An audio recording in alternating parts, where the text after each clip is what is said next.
अल्हम्दुलिल्लाह रब्बिल आलमीन वस्सलातु वस्सलामु अला सय्यिदिल मुरसलीन व अला आलिहि व सहबिहि अजमईन अम्मा बाद। अल्लाहु तबारक व तआला अऊज़ु बिल्लाहि मिनश शैतानिर रजीम बिस्मिल्लाहिर रहमानिर रहीम। इक़रा बिस्मि रब्बिकल्लज़ी खलक़ खलक़ल इंसान मिन अलक़ इक़रा व रब्बुकल अकरम अल्लज़ी अल्लम बिल क़लम अल्लमल इंसान मा लम यअलम। व क़ाल फ़ी मौज़िइन आख़र क़ुल हल यस्तविल्लज़ीन यअलमून वल्लज़ीन ला यअलमून। व क़ाल फ़ी मौज़िइन आख़र इन्नमल ख़मरु वल मैसिरु वल अंसाबु वल अज़लाम रिज्सुम मिन अमलिश शैतान। व क़ाल फ़ी मौज़िइन आख़र व अन तुअद्दुल अमानाति इला अहलिहा। आज के इस सभा के सभापति महोदय, मंच पे उपस्थित उलमाए किराम, इस अंचल के मुरब्बियान किराम और हमारे इस प्रोग्राम के ऑर्गेनाइजर्स, युवा पीढ़ी और इस पिंडाल में दीन की बातें सुनने के लिए हमारे दीन दर्दी भाइयों, दोस्तों, पर्दे के अड़ाल में बैठी हुई हमारी माएँ और बहनें, आज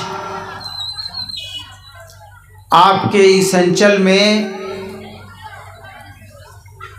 अगर मैं बताऊं कि सबसे ज़्यादा खुशी, सबसे ज़्यादा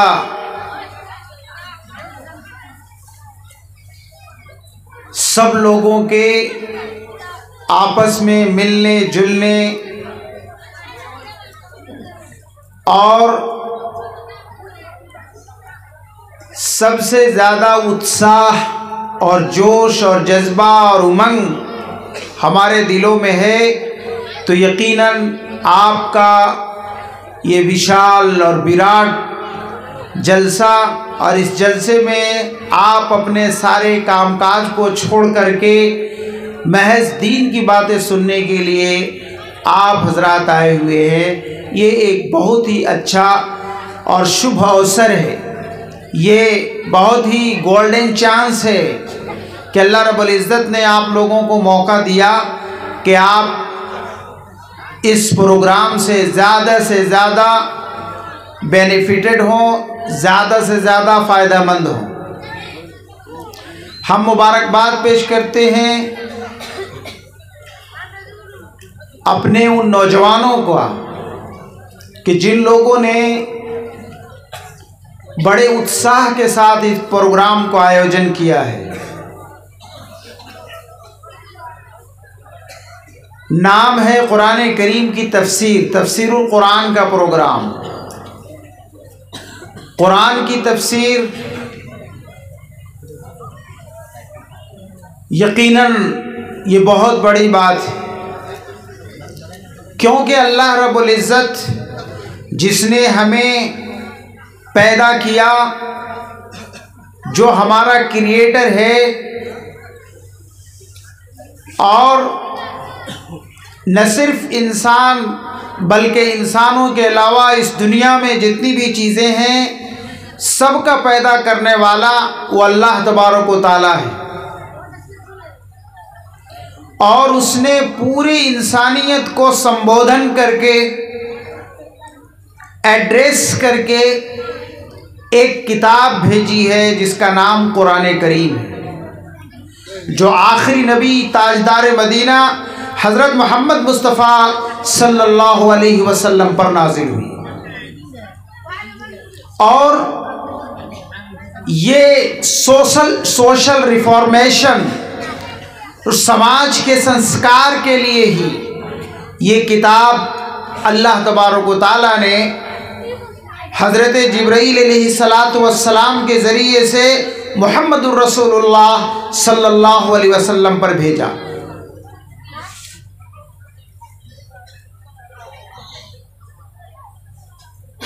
आपको मालूम है कि जनाब मुहम्मदुर रसूलुल्लाह सल्लल्लाहु अलैहि वसल्लम के आने से पहले जो अरब समाज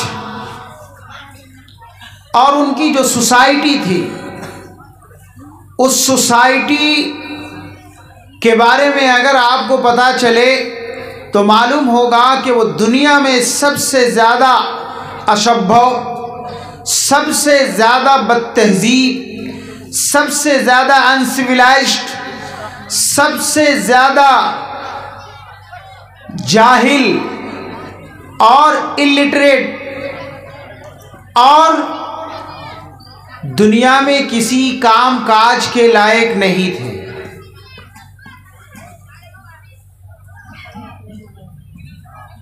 पूरी दुनिया में सबसे ज्यादा घृणा करने के लायक अगर कोई समाज था तो वो अरबों का समाज था, इसलिए कि उनका कोई काम काज था ही नहीं था, उसका कोई नामो निशान नहीं था। अगर नाम था चोरी, डकैती, दुष्कर्म, जिनाकारी और इस जैसे कामकाज के लिए पूरी दुनिया में वो फेमस और मशहूर थे। अल्लाह तबारक व तआला ने ऐसे समाज के संस्कार के लिए और ऐसे अनसिविलाइज्ड कौम को सिविलाइज्ड बनाने के लिए, एजुकेटेड बनाने के लिए अल्लाह तबारक व तआला ने कुरान करीम को नाजिल किया। और पूरी किताब अगर आप पढ़ जाएं तो ये समाज के संस्कार ही की बात है।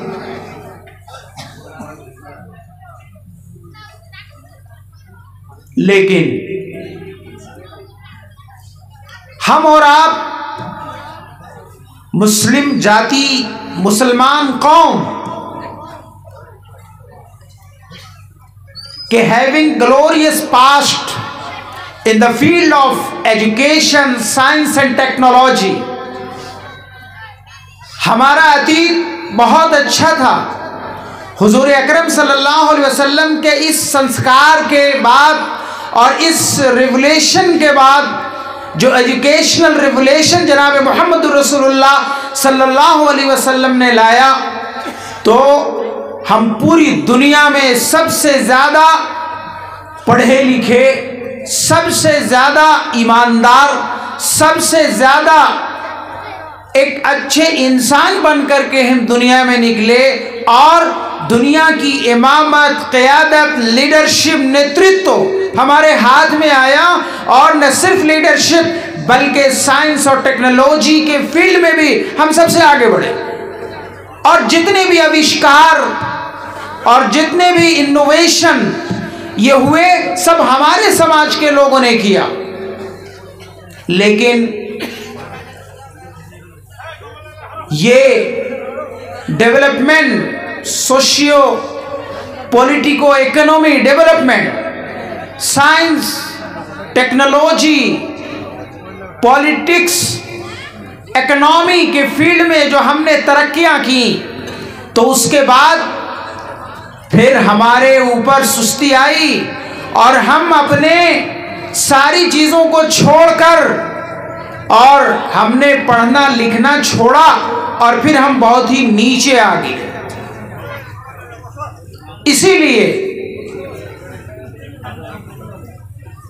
आज अगर देखा जाए तो दुनिया में सबसे ज़्यादा बैकवर्ड, दुनिया में सबसे ज़्यादा निचले दर्जे, निम्न स्तर के लोग हम लोग हैं।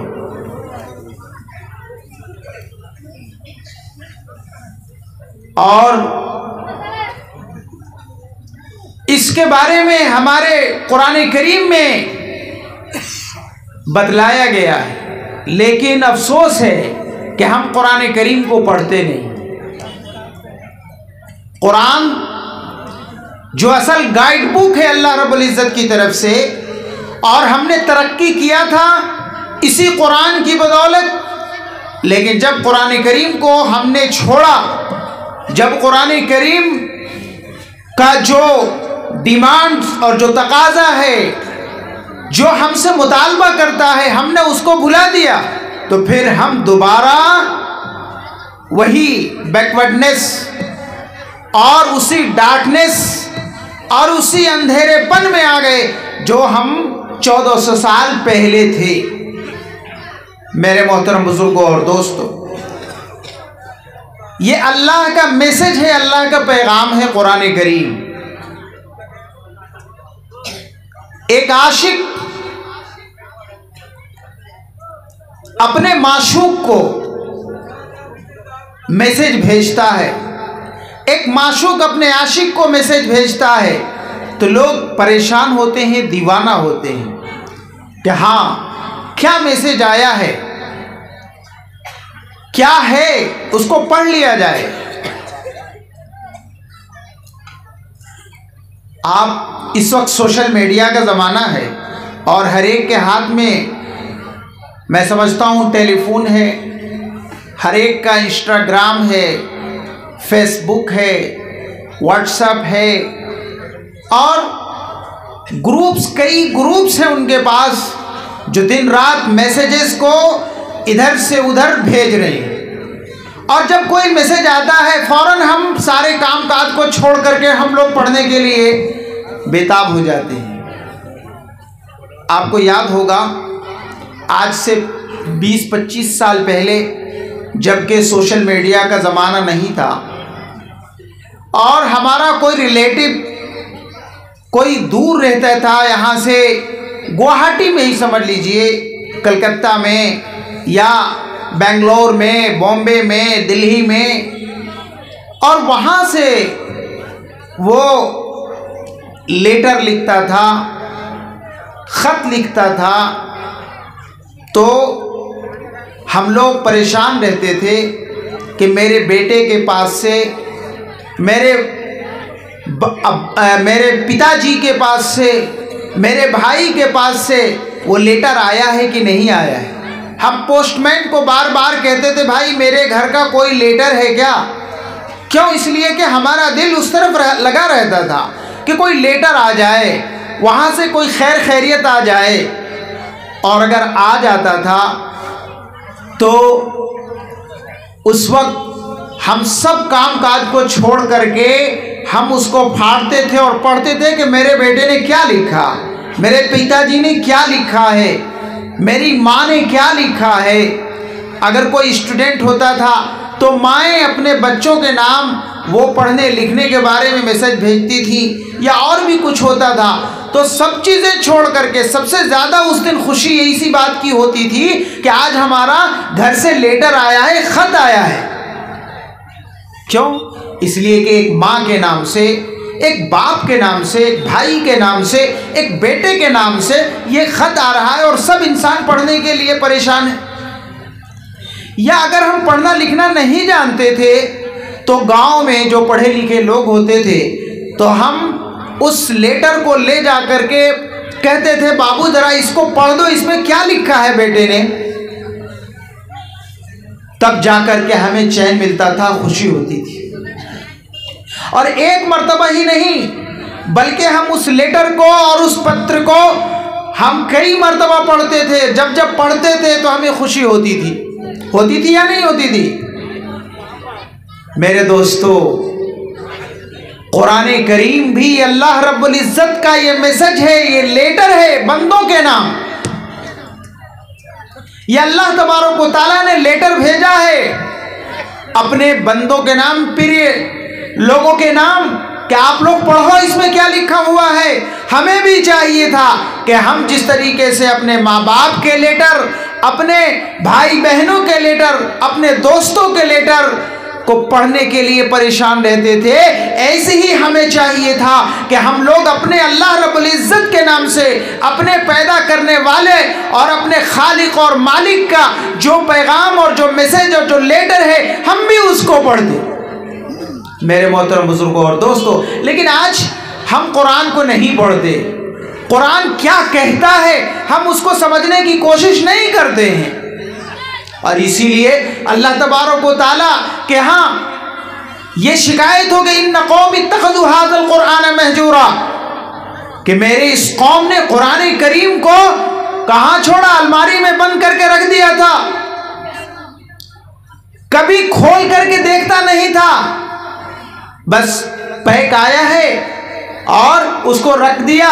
या तो अगर उसका कोई कपड़े का गिलाफ है, बॉक्स है, तो उस बॉक्स में रखा हुआ है, सालों साल पड़ा हुआ है, हमें फुर्सत नहीं है, हमें टाइम नहीं है उसको खोल कर पढ़ने का और लिखने का। हालांकि उसमें मैसेज, पैगाम है, हमें क्या करना है, क्या नहीं करना है, तुम्हारे डेवलपमेंट, तुम्हारी तरक्की कैसे हो सकती है, तुम्हारे समाज का संस्कार कैसे हो सकता है, उसमें सारी चीजें ये कुरान करीम के अंदर लिखी हुई है।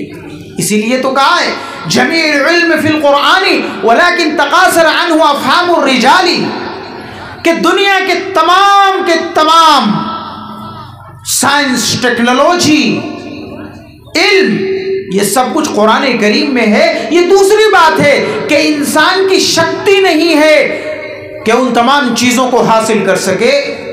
इंसान वो अपनी बेबसी का इजहार करता है, उसके पास एबिलिटी नहीं है, वो अपने न समझने का और अपने उसके न करने की शिकायत करता है। मेरे मोहतरम बुजुर्गों और दोस्तों,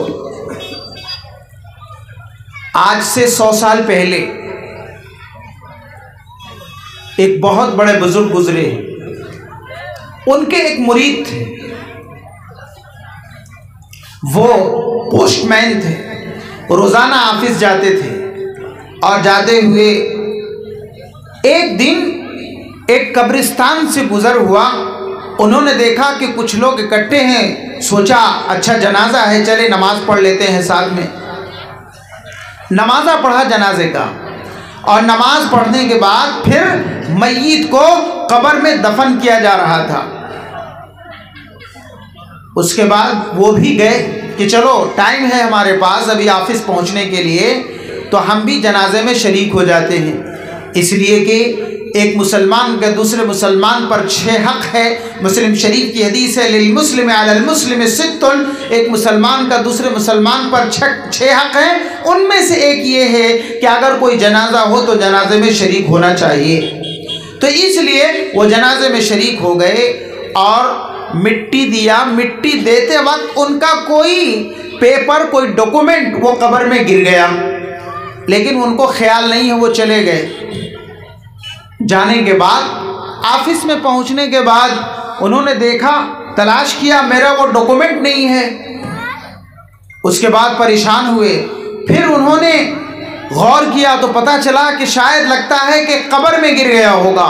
वो आए और आने के बाद गांव वालों से कहा, भाई साहब एक डॉक्यूमेंट, एक बहुत ही कीमती पेपर वो कब्र के अंदर गिर गया है, इसलिए आप लोग इजाज़त दीजिए तो हम इस कब्र को खोल देते हैं और उसमें से अपने डॉक्यूमेंट को उठा लेंगे।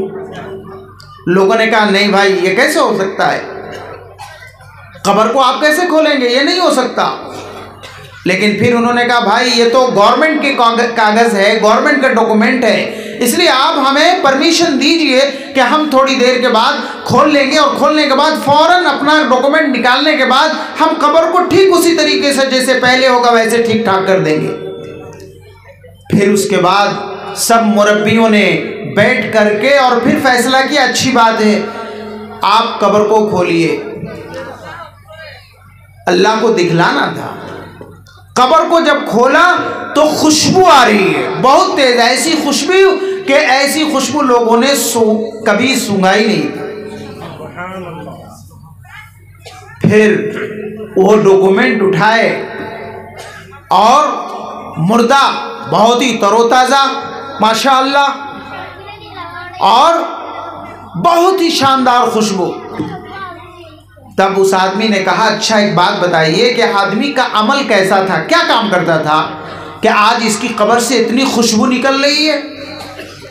लोगों ने कहा कि चलते हैं उसके घर में, उसके घर वाले बताएंगे कि ये क्या काम करता था। घर में जाकर के पूछा कि अच्छा बताइए आपके मुरब्बी ये क्या काम करते थे। कहा भाई क्या बताएंगे, वो तो कुछ भी नहीं था, पढ़े लिखे नहीं थे। जाहिर सी बात है कि उस ज़माने में मकतब वगैरह का कोई सिस्टम नहीं था, वो गांव के आदमी थे, पढ़े लिखे नहीं थे, लेकिन उनका रोज़ाना का डेली का काम क्या था, काम काज करने, खेत कृषि करने के बाद वो घर में आते थे, नमाज पढ़ते थे, और नमाज पढ़ करके कुरान शरीफ को उतार करके और वो कुरान को सामने रख करके, अगरचे वो पढ़ना नहीं जानते थे, लेकिन वो अपनी उंगली को वो ऐसे ऐसे फेरते जाते थे और कहते थे, ए अल्लाह ये तेरी बात सच्ची है, ये तेरा मैसेज ये सच्चा है, मैं तो नहीं समझता हूँ, मैं पढ़ना नहीं जानता हूँ, लेकिन तो तेरा ये मैसेज है और जनाब मोहम्मद रसूलुल्लाह सल्लल्लाहु अलैहि वसल्लम ने बतलाया है, इसलिए हमें ईमान है हमारा कि ये तेरा बात तेरा मैसेज सच्चा है। ये काम था उनका, ये अमल था।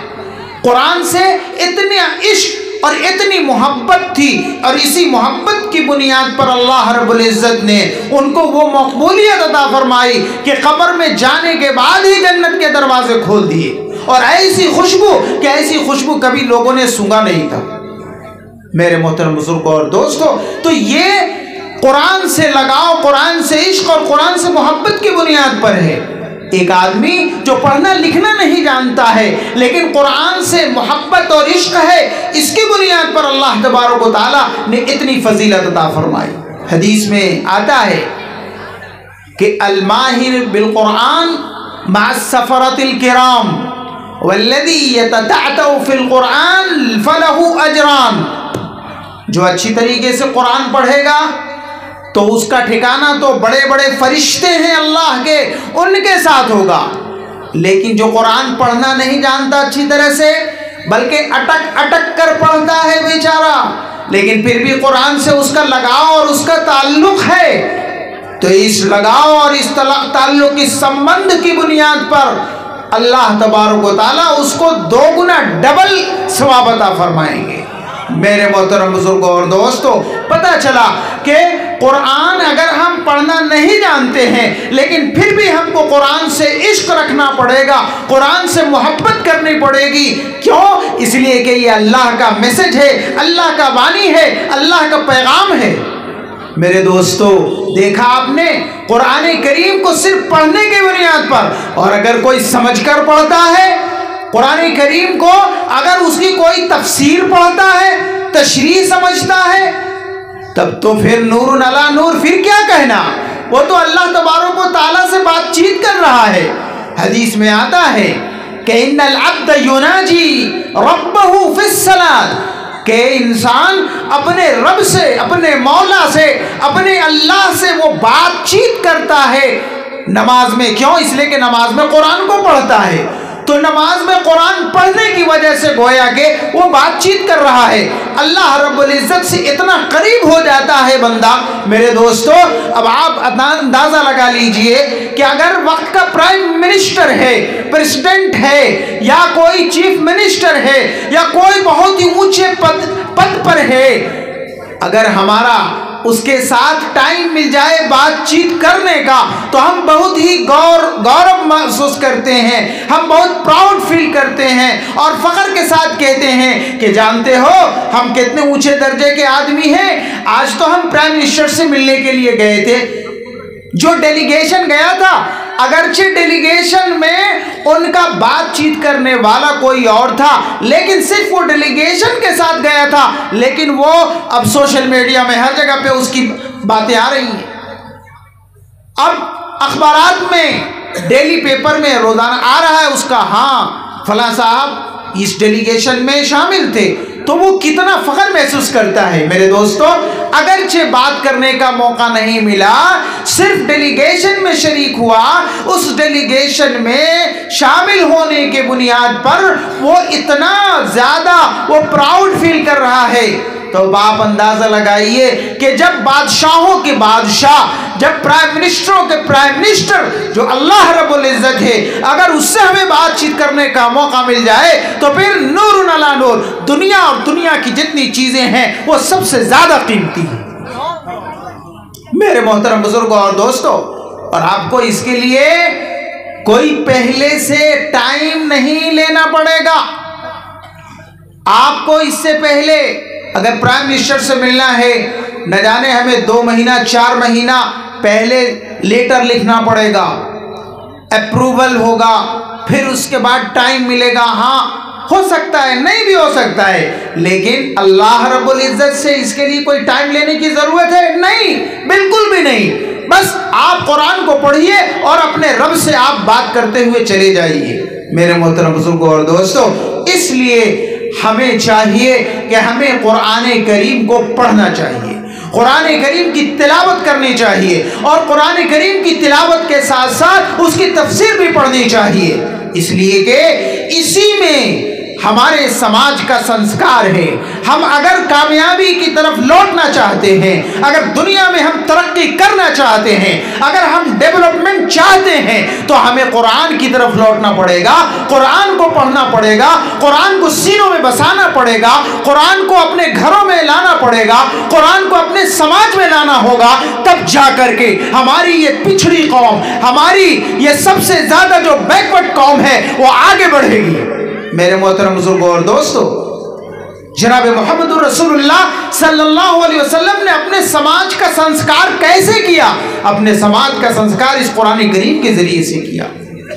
और सबसे पहला पॉइंट वो एजुकेशन और शिक्षा। इक़रा बिस्मि रब्बिकल्लज़ी खलक़। अल्लाह रब्बुल इज्जत ने समाज के संस्कार के लिए सबसे पहले एजुकेशन के बारे में कहा कि ए मुर्दा कौम, ए सबसे ज्यादा अनसिविलाइज्ड कौम, ए दुनिया में धुतकारी हुई कौम, तुमको अगर आगे बढ़ना है, तुमको अगर तरक्की करना है, तो फिर सबसे पहले जरूरी है कि ईमान के बाद तुम शिक्षा और एजुकेशन को अपने पास लेकर के आओ, तब तो इसके जरिए से तुम तरक्की कर सकते हो। इक़रा बिस्मि रब्बिकल्लज़ी खलक़। और आप लोगों ने बुखारी शरीफ का नाम सुना होगा। बुखारी शरीफ में ईमान के बाद तो इमाम बुखारी को सबसे पहले उन हदीसों को लानी चाहिए थी जो नमाज की बात है, जिसमें रोजे के बारे में बताया गया, जिसमें हज के बारे में बतलाया गया। लेकिन नहीं, हजरत इमाम बुखारी रहमतुल्लाह अलैह ने ईमान के बाद किताबुल इल्म का ये चैप्टर लाया कि नहीं, ईमान के बाद सबसे पहले जरूरी है कि इंसान शिक्षित हो जाए, इंसान एजुकेटेड हो जाए, तो फिर बाद में फिर जाकर के सारी चीजें वो कर सकता है। इसलिए कि तरक्की का जो राज है और तरक्की की जो बुनियाद है वो शिक्षा है, वो एजुकेशन है। और इसीलिए जनाब मोहम्मद रसूलुल्लाह सल्लल्लाहु अलैहि वसल्लम ने इस पैगाम को आम किया। और आप अंदाजा लगाइए कि उन्होंने सबसे ज्यादा किसी चीज के बारे में तवज्जो दिलाई तो वो तालीम के बारे में। इसीलिए अल्लामा इब्नुल जौज़ी रहमतुल्लाह अलैह बहुत बड़े चिंताविद इस्लामी मुफक्किर और बहुत बड़े ऊंचे दर्जे के राइटर हैं।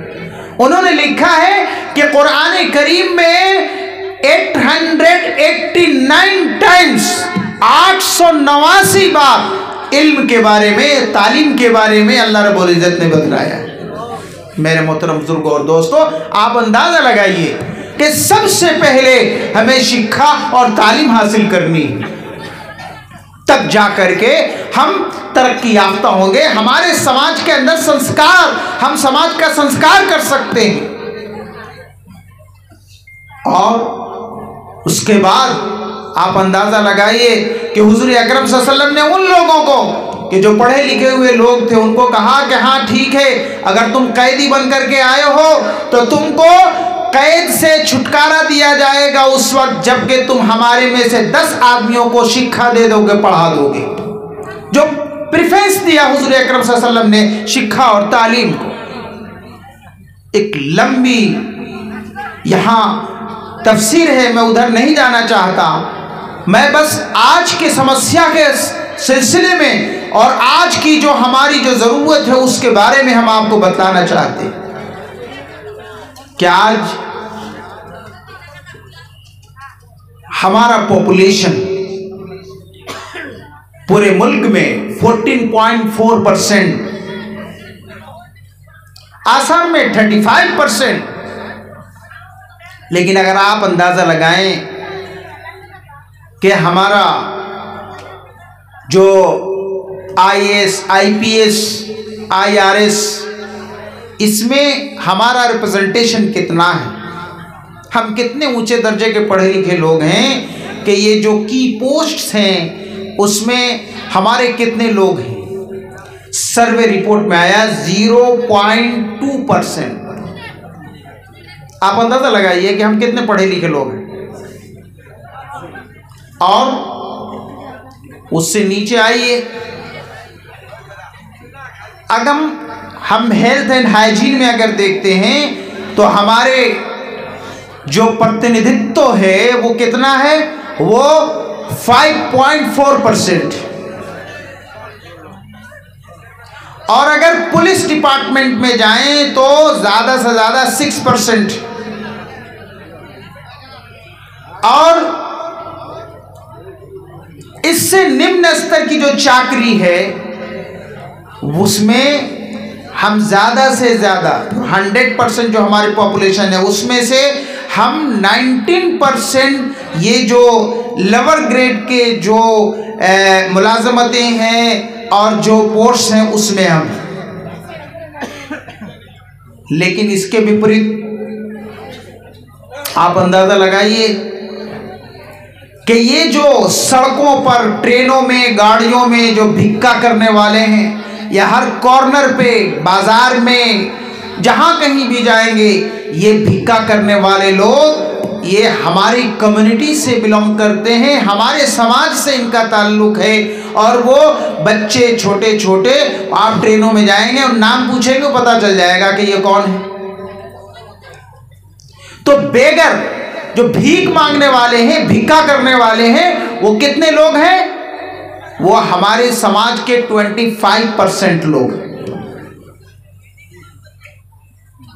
आप अंदाजा लगाइए कि इस कौम के, जिस कौम के हाथों में इतना ऊंचे दर्जे का कुरान करीम और जिसके जरिए से तरक्की कर सकते थे, लेकिन आज एजुकेशन में, शिक्षा में इतने पीछे और एकेडमिकली इतना ज़्यादा बैकवर्ड कि आज लोग भिक्षा करने के लिए मजबूर हैं और लोगों के सामने वो जिल्लत और रुसवाई का सामना कर रहे हैं और हमारे समाज की बदनामी का जरिया बन रहे हैं। मेरे मोहतरम बुजुर्गों और दोस्तों, ये दायित्व किसका? ये हमारा दायित्व है। और इसी तरीके से देखा जाए 20.2% जेलों के अंदर हमारे बच्चे हैं। हम ये नहीं कहते कि वो कसूरवार है या गैर कसूरवार है, किसी भी बिना पर आज वो जेल की सलाखों में हैं। वो कितने लोग हैं? 20% से ज़्यादा लोग हैं।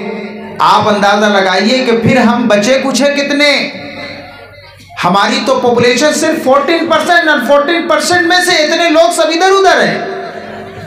तो ये वजह क्या है? इसलिए कि हम शिक्षा में बहुत ज़्यादा पीछे, तालीम में हम बहुत ज़्यादा पीछे हैं। लेकिन इसी अगर हम कंपैरेटिव स्टडी करते हैं तो आप अंदाज़ा लगाइए कि हमारे यहाँ ब्राह्मण समाज के लोग भी हैं और ब्राह्मण समाज पूरे जो इंडिया की जो मिक्स पॉपुलेशन है उस मिक्स पॉपुलेशन में वो 4% है। लेकिन 4% के होने के बावजूद भी आज इंडिया के जो की पोस्ट हैं 60% से ज्यादा वो होल्ड किए हुए हैं। बड़े बड़े आईएएस ऑफिसर, आईपीएस ऑफिसर और इसी तरीके से आईआरएस, इंडियन रेवेन्यू सर्विसेज के अंदर और बड़े बड़े दुआ फॉर औलाद से कबीर दुआ फॉर औलाद। तो वो सबसे ज्यादा आगे 4% हैं, लेकिन सारी नौकरी चाकरी सारी चीजों में सबसे आगे वो लोग हैं। क्यों? इसलिए कि वो सब के सब पढ़े लिखे लोग, सब के सब उच्च शिक्षित हैं, सब के सब हाईली एजुकेटेड हैं। इसकी वजह से वो सबसे ज्यादा आगे हैं। और अगर कहा जाए तो वो हमारे पूरे मुल्क के जो प्लानिंग ऑफिसर्स हैं सब वही लोग हैं। जो हमारा मुल्क जो अगले 5 सालों में, अगले 10 सालों में जो मुल्क की जो प्लानिंग है, इस प्लानिंग को करने वाले कौन लोग हैं? वही लोग हैं। ये किस लिए हुआ? इसलिए कि वो ऊंचे दर्जे के पढ़े लिखे लोग हैं। लेकिन हम सबसे ज्यादा पिछड़ेपन के शिकार हैं इस वजह से कि हमारे नबी मोहम्मद रसूलुल्लाह सल्लल्लाहु अलैहि वसल्लम ने और कुरान करीम के अंदर जो इल्म के बारे में और शिक्षा के बारे में बतलाया था, हम उसको छोड़ करके, उस मैसेज को छोड़ करके, उस वाणी को छोड़ करके हम दूसरी चीजों में चले गए। इसलिए आज सबसे ज्यादा हम पिछड़ेपन के शिकार हैं, सबसे ज्यादा हम लांछित वंचित हैं हर एक फील्ड के अंदर। इसलिए हमारी तरक्की और हमारे समाज का संस्कार किसके जरिए से होगा? ये शिक्षा और तालीम के जरिए से होगा। शिक्षा चाहे जो कोई भी हो, जो नफा पहुंचाने वाला हो, जो बेनिफिशियल फॉर द सोसाइटी, जो हमारे समाज के लिए जो सबसे ज्यादा फायदा पहुंचाने वाला हो। अब चाहे जो कोई भी हो, हमारे समाज में जरूरी है आलिम का होना, हमारे समाज में जरूरी है मुफ्ती का होना, हमारे समाज में जरूरी है एक बड़े मुफस्सिर का होना। हजरत इमाम गजाली रहमतुल्लाह अलैह ने लिखा अपनी किताब के अंदर, ठीक इसी तरीके से हमारे समाज में जरूरी है इंजीनियर का होना, डॉक्टर का होना, साइंटिस्ट का होना, टेक्नोलॉजी के माहिरीन का होना, इसी तरीके से कारपेंटर का होना, इसी तरीके से और जो इलेक्ट्रीशियन का होना, इसी तरीके से और जितने भी ट्रेड्स हैं उन सब के अंदर कामकाज करने वाले हमारे समाज के अंदर होना जरूरी है। मेरे मोहतरम बुजुर्गों और दोस्तों, इसलिए जो शिक्षा भी हो, हमें उस शिक्षा को हमें लेना चाहिए और उसी शिक्षा की बुनियाद पर हमारी तरक्की होगी, हमारी सारी डेवलपमेंट का सब कुछ ये डिपेंड करेगा इन्हीं चीज़ों के ऊपर। इसलिए आज हम संकल्प लें, हम ये वादा करें, हम याद करें कि इंशाअल्लाह आइंदा हम अपने बच्चों को हम पढ़ाने के लिए और उनको आगे बढ़ाने के लिए हम कोशिशें करेंगे या नहीं करेंगे? इंशाअल्लाह करेंगे। और ये जाहिर सी बात है कि आप जैसे लोग, जिन लोगों ने इतना शानदार पिंडाल बनाया है, जिन लोगों ने इतने शानदार प्रोग्राम का आयोजन किया है, हमारे युवा समाज, हमारी ये युवा पीढ़ी जिसके ऊपर पूरी कौम की तरक्की का दारोमदार है, कोई कौम उस वक्त तक की तरक्की नहीं कर सकती है जब तक कि उसके नौजवान कमेटी और उसके युवा पीढ़ी आगे न बढ़े। इसलिए तमाम कौमों की तरक्की का दारोमदार हमारी युवा पीढ़ी के ऊपर है। तो इसलिए आप लोगों को सोचना पड़ेगा, आप लोगों को निर्णय लेना पड़ेगा कि हमारी कौम के अंदर कितने लोग पढ़े लिखे हैं। हम उनके जरिए से मशवरा करने के बाद हम एक ऐसा प्रोग्राम बनाएं, हम प्लानिंग करें अपने समाज के संस्कार और सुधार के लिए। मेरे मोहतरम बुजुर्गों और दोस्तों, आप कह सकते हैं कि आज तो पैसे की बुनियाद पर हम अपने बच्चों को नहीं पढ़ा पाएंगे।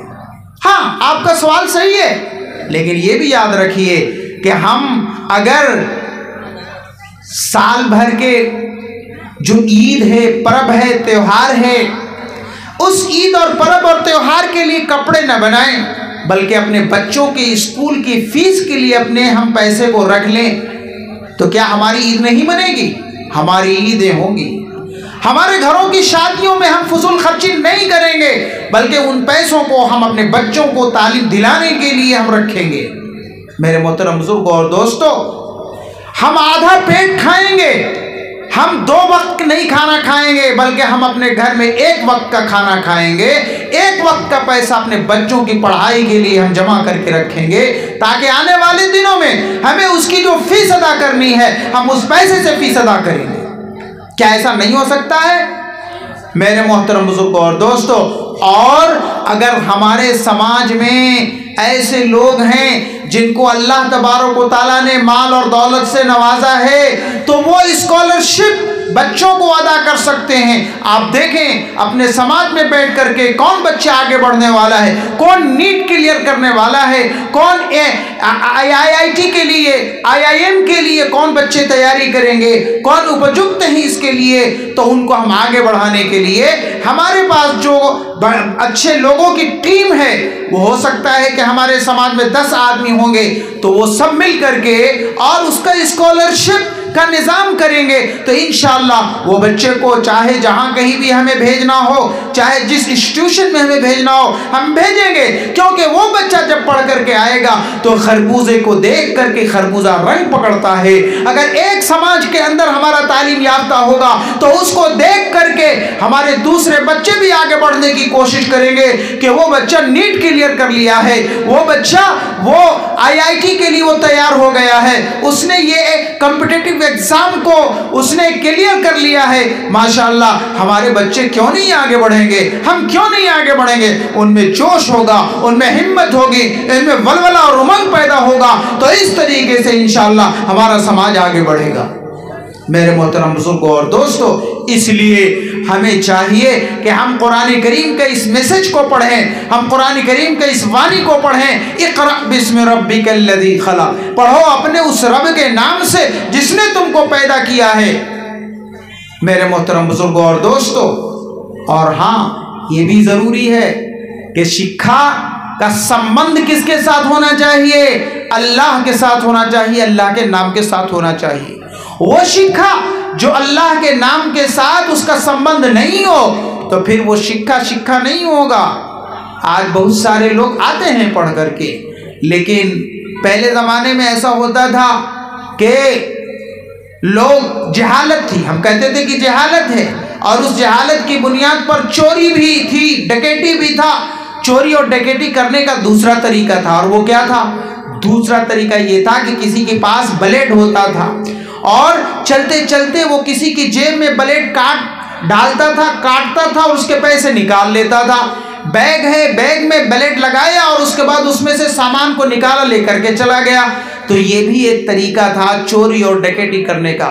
लेकिन आज के ज़माने में चोरी और डकैती वो आज एक स्किल बन गया है। और स्किल क्या है कि जो हमारे पढ़े लिखे लोग डॉक्टर्स हों या और भी बड़े ऑफिसर्स हैं, अब वो कहते हैं कि मैंने पढ़ाई के ज़माने में इतने पैसे खर्च किए हैं, इसलिए हमें क्या करना पड़ेगा? हमें तो क्या नाम है, इंसानियत के नाम पे नहीं, हमें ये नहीं देखेंगे कि ये पेशेंट के पास पैसे हैं कि नहीं है, बस हम अपने प्रोफेशनल वे में बस फला करना है, ये करना है, वो करना है। तो आज ऐसे लोग भी जिनमें इंसानियत की और हमदर्दी की और मानवता का कोई दुख और दर्द नहीं है, तो ऐसे लोग फिर वो क्या करते हैं? वो अपने स्किल, यानी क्या नाम है उनका, जो लोगों के पॉकेट पे क्या नाम है, जिनकी निगाह और नज़र होती है, फिर वो काम करते हैं। मेरे मोहतरम बुजुर्गों और दोस्तों, हमें ऐसा नहीं करना है, बल्कि हमें पढ़ाना है और उसके अंदर अल्लाह रब्बुल इज़्ज़त का खौफ भी होगा और इंसानियत के साथ हमदर्दी भी होगी। जो दुखे दिलों का वो वाक़अतन दर्द हो, जो परेशान हाल लोगों के लिए वो परेशानी को दूर करने वाला बन जाए, और जो हमारी बेवाओं का, गरीबों का और हमारे समाज के जो निचले दबे कुचले लोग, जो वीकर सेक्शन है, उनके सिलसिले में वो अपनी खिदमत को, अपनी सर्विसेज को आम करने वाला होगा कि चलो हम रोजाना हम 40 पेशेंट को देखते हैं, लेकिन 5 पेशेंट ऐसा होगा जो बगैर फीस के, विदाउट फीस क्या नाम है हम करेंगे। हम ऑपरेशन हम 40 लोगों का करते हैं, चलो रोजाना हम 5 ऐसे पेशेंट का ऑपरेशन करेंगे जिनके पास पैसे नहीं है। तो ऐसे इंसानियत वाला, ऐसे हमदर्दी वाले डॉक्टरों को हमें पैदा करना है, ऐसे ऑफिसर पैदा करना है कि जो किसी रिश्वत की बुनियाद पर नहीं बल्कि मानवता के नाम पर, इंसानियत के नाम पर और लोगों के दुख और दर्द को समझते हुए जो काम करने वाला होगा, ऐसे हमें ऑफिसर्स को पैदा करना होगा जो कम्युनिटी के डेवलपमेंट के लिए और जो अपने नेशन बिल्डिंग के लिए हर वक्त सोचने वाला होगा, राष्ट्र के निर्माण में वो मुकम्मल तौर पर भागीदार बनने वाला होगा। हमें ऐसे ऑफिसर बनाना है, हमें ऐसे डॉक्टरों की टीम बनानी है, हमें ऐसे इंजीनियरों की टीम बनानी होगी। मेरे मोहतरम बुजुर्गों और दोस्तों, तो इसलिए ये जाहिर सी बात है कि ये कोई अकेला इंसान नहीं कर सकता है, बल्कि इसके लिए एक पूरी की पूरी कमेटी चाहिए। इसके लिए ऑर्गेनाइजिंग वे में हमें सब लोगों को मिलजुल करके काम करना होगा और जो एजुकेशनल अवेयरनेस है हमें गांव-गांव में, घर घर के अंदर इसको हमें जा करके इस मैसेज को पहुंचाना होगा कि भाई आओ हम अपने बच्चों को पढ़ाने के लिए भेजो, स्कूलों में भेजो। लेकिन आज तो हम क्या करते हैं, चलो मेरा बेटा 10 साल का हो गया है, अगले 12 साल में मेरा बेटा मेरे साथ जाएगा, मैं डे लेबर हूं, मुझको रोजाने के 500 की मजदूरी मिलती है और अगर मेरा बेटा भी साथ जाएगा तो कल घर में हमारे रोजाना 1000 रुपया आ जाएगा। आज हम अपने बच्चों के फ्यूचर को और उनकी जिंदगी को हम नष्ट कर रहे हैं, हमें पता नहीं है। हम 500 की लालच में हम लाखों लाखों रुपयों को बर्बाद कर रहे हैं और अपने समाज के लिए कलंक बन रहे हैं, क्योंकि ये बच्चा, इसमें अल्लाह तबारक व तआला ने ऐसी एबिलिटी दी थी, ऐसी ताकत और कुव्वत दिया था कि वो कल बहुत बड़ा ऑफिसर बन सकता था, वो कल बड़ा डॉक्टर बन सकता था, कल बहुत बड़ा इंजीनियर बन सकता था और कल बहुत बड़ा साइंटिस्ट बन सकता था। वो चंद्रयान में जा करके वो अपने मुल्क का नाम रोशन करने वाला हो सकता था। लेकिन हमने 500 की वजह से हमने डे लेबर का काम सिखाया, क्योंकि हम समझते हैं कि हम डे लेबर हैं तो हमारी जो जनरेशन है, जो हमारी आने वाली नस्लें हैं, वो भी डे लेबर ही बने, आगे की क्यों सोचे। मेरे दोस्तों, ऐसा नहीं, बल्कि हमको आगे की तरफ सोचना होगा।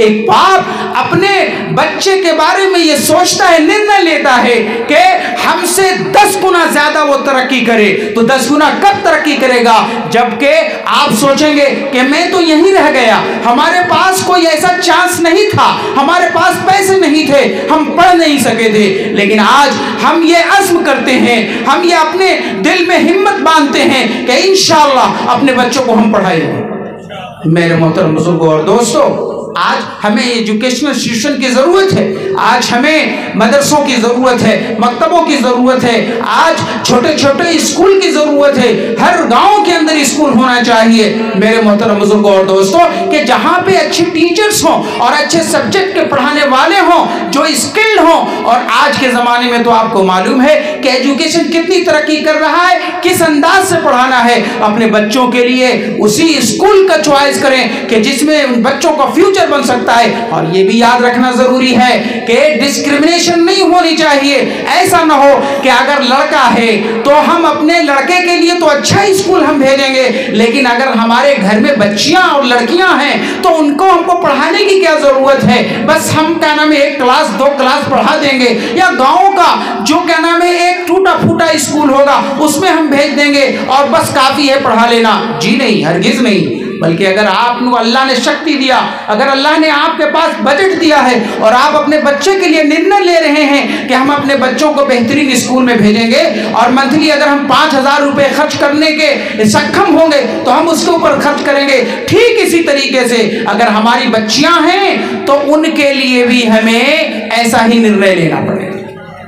इसलिए कि हदीस में आता है कि हुजूर अकरम सल्लल्लाहु अलैहि वसल्लम ने इरशाद फरमाया, मन कानत लहू बिंतुन फअहसनहा वअदबहा वलम यूसिर अलैहा वलदहु फकानत लहू सित्रम मिनन नार। कि जिस आदमी के घर में अगर बच्ची जन्म लेती है और उस बच्ची को अच्छी तरीके से लालन पालन करता है, उसकी तालीम और तरबियत करता है और वो कोई डिस्क्रिमिनेशन नहीं करता है, बच्चों के साथ, लड़कियों का लड़कों के साथ कोई डिस्क्रिमिनेशन नहीं, बल्कि उनको बराबर सराबर का हक देता है, तब तो ये लड़की कल क़यामत के दिन अल्लाह तबारक व तआला के पास सिफारिश करेगी और उसके लिए जहन्नम में जाने से ये रोकेगी कि नहीं, मेरे अब्बा जान ने, मेरे अब्बू ने हमें पढ़ाया लिखाया और हमें अच्छी तरीके से लालन पालन किया है। लेकिन अगर कोई इंसान डिस्क्रिमिनेशन करेगा तो याद रखिए कल क़यामत में अल्लाह तबारक व तआला के यहाँ ये फरियाद करेगी ये बच्ची और ये लड़की कि मेरे बाप ने मेरे साथ डिस्क्रिमिनेशन किया, मेरे साथ मेरे बुरा सलूक किया है, मेरे भाई को तो अच्छा ला करके उसने कपड़े दिए, अच्छे स्कूल में उसको भेजा, अच्छी तालीम दिलाया, लेकिन मुझे नहीं दिया। मेरे मोहतरम, अच्छा ओके,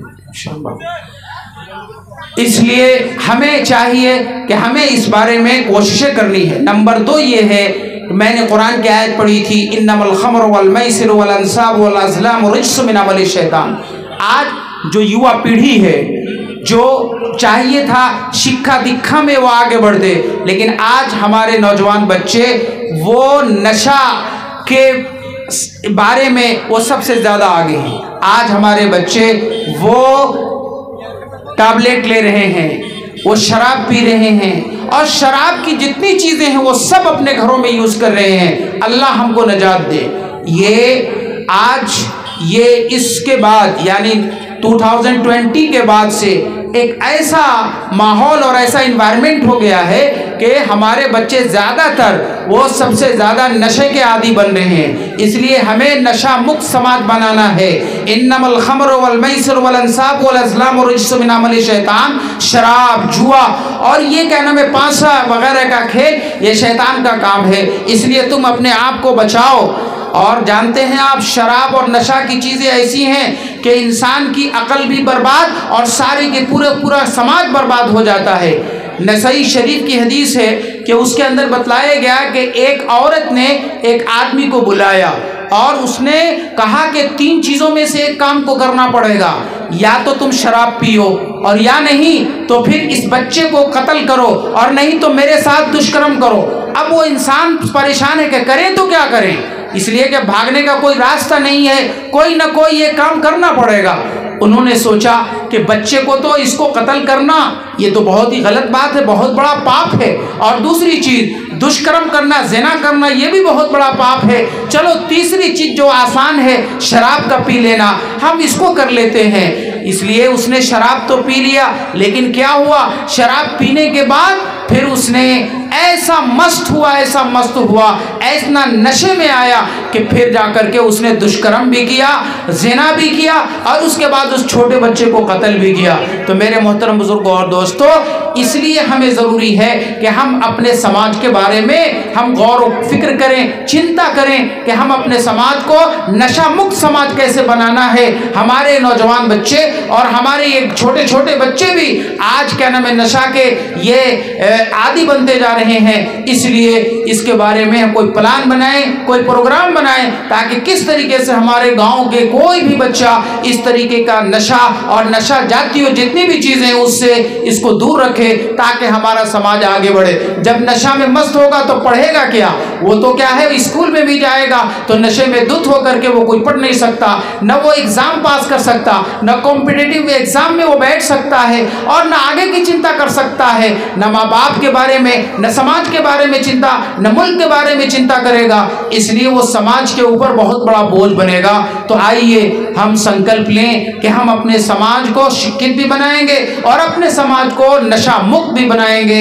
अल्लाह तबारक व तआला हमें और आपको कुरान करीम के पढ़ने का और उसके समझने की तौफीक अता फरमाए और अपने कौम की तरक्की और अपने समाज के संस्कार के बारे में भी हमें ज़्यादा से ज़्यादा तौफीक अता करे। व आखिरु दावाना अल्हम्दुलिल्लाहि रब्बिल आलमीन।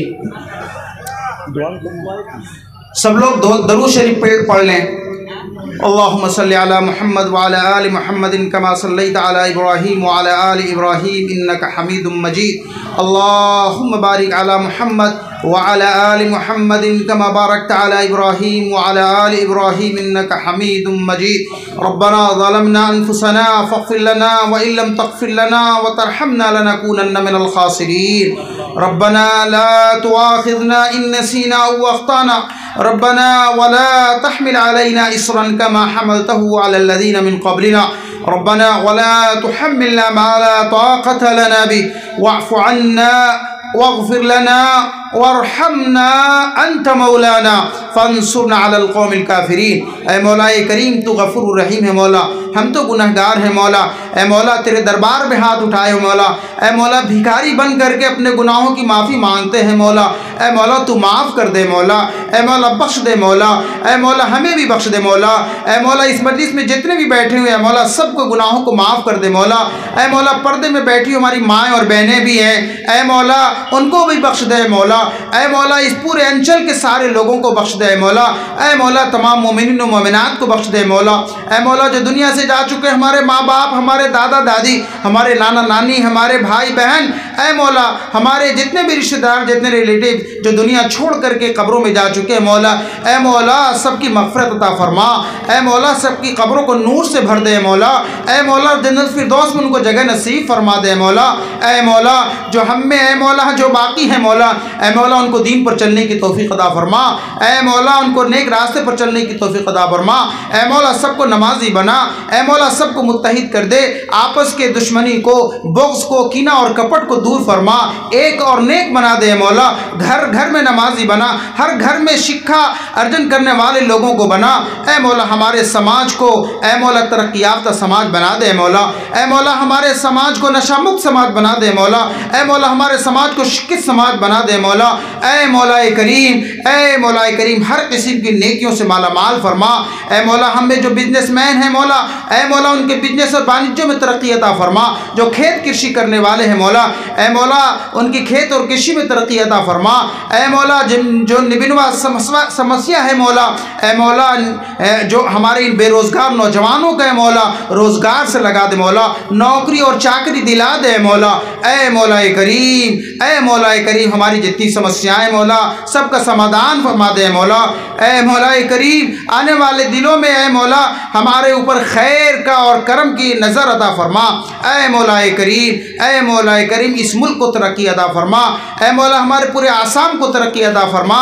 ऐ मौला पूरे आसाम में शांति सुकून अता फरमा। ऐ मौला करीम जो बीमार हैं सबको शिफा अता फरमा। ऐ मौला जो कर्जदार उनके कर्ज़ों की अदायगी की तौफीक अता फरमा। ऐ मौला करीम दोबारा हम आवाज़ फरियाद कर रहे हैं मौला। ऐ मौला जो हमें परेशान हाल हैं उनकी परेशानियों को दूर फरमा दे मौला।